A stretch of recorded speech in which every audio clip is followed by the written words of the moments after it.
నమస్కారం న్యూస్ 24 తెలుగుకు స్వాగతం. నా పేరు శ్రీ సౌజన్య. వార్తల్లోని ముఖ్యాంశాలు చూద్దాం. హెచ్ఐవి గొంతు క్యాన్సర్తో బాధపడుతున్న అనుషకు ఆయుర్జీవ ఫౌండేషన్ అండగా నిలిచింది. మానవత్వమే లక్ష్యంగా సేవలు అందిస్తున్న ఆయుర్జీవ ఫౌండేషన్ హెచ్ఐవి గొంతు క్యాన్సర్తో బాధపడుతున్న అనుషకు 4,000 రూపాయలు ఆర్థిక సహాయం, పోషకాహార కిట్లు, దుస్తులు, శానిటరీ నాప్కిన్లు అందజేసేది. గత నెల అందించిన పోషకాహారం వల్ల తన ఆరోగ్యం మెరుగై ఇప్పుడు కొంత స్పష్టంగా మాట్లాడగలుగుతున్నారని అనుష తెలిపి ఫౌండేషన్కు కృతజ్ఞతలు తెలియజేసింది. ఈ సందర్భంగా ఫౌండేషన్ వ్యవస్థాపకురాలు దాసరి సుబ్బలక్ష్మి మాట్లాడుతూ అనుష పూర్తిగా కోలుకునే వరకు అన్ని విధాలుగా అండగా ఉంటామని, ఆరోగ్యం మెరుగైన తర్వాత ఆమెకు తగిన ఉద్యోగం కల్పించేందుకు కూడా కృషి చేస్తామని ఈ సందర్భంగా తెలియజేశారు. Application I through 1 year అవుతుంది.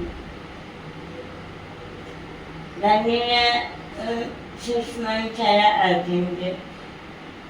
ఆహారం తీసుకోగలుగుతున్నారా? నేను ఏదైనా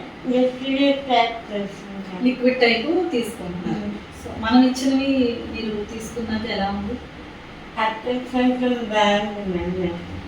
అంటే ఏమీ అట్లా ఉండేది కాదు.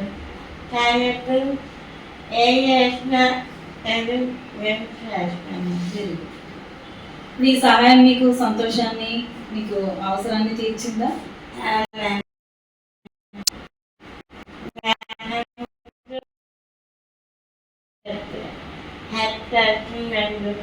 ఇంకా ఆరోగ్యంగా ఉండమ్మా. ఇంకా మేము ప్రతి నెల కూడా ఇలాంటి సహాయాన్ని అందిస్తాము ఆరోగ్యం మెరుగుపడేందుకు. ఈ ఆయుర్జీవ సంస్థ నుంచి లాస్ట్ మంత్ కూడా మీకు రేషను, ఆర్థిక సహాయము, కొంచెం పౌడర్ లాంటిది చేసుకొని తాగడానికి సహాయం చేశాము. ఇప్పుడు కూడా ఈ నెల ఏంటంటే తనకి కొంచెం బట్టలు కూడా ఇవ్వడం జరిగింది. శానిటరీ నాప్కిన్స్ సపోర్ట్ చేయడానికి అమ్మాయికి ఇవ్వడం జరిగింది. అలాగే ఈ న్యూట్రిషన్ మెటీరియల్స్ ఇచ్చాము. కొంచెం ఆర్థిక సహాయం ఈ నెల కూడా ఇవ్వడం జరిగింది. సో లాస్ట్ మంత్ తను మాట్లాడలేకపోతే కనీసం ఇలాగా ఇప్పుడు మాట్లాడగలుగుతున్నారు. ఈ ఆయుర్జీవ ఫౌండేషన్ నుంచి కాస్త తన ఆరోగ్యం మెరుగుపడుతున్నందుకు కూడా మాకు సంతోషంగా ఉంది. సో ఈ అమ్మాయి డిగ్రీ వరకు చదివింది. ఈ అమ్మాయికి ఏదైనా ఎంప్లాయ్మెంట్ కూడా మేము ప్లాన్ చేస్తున్నాము.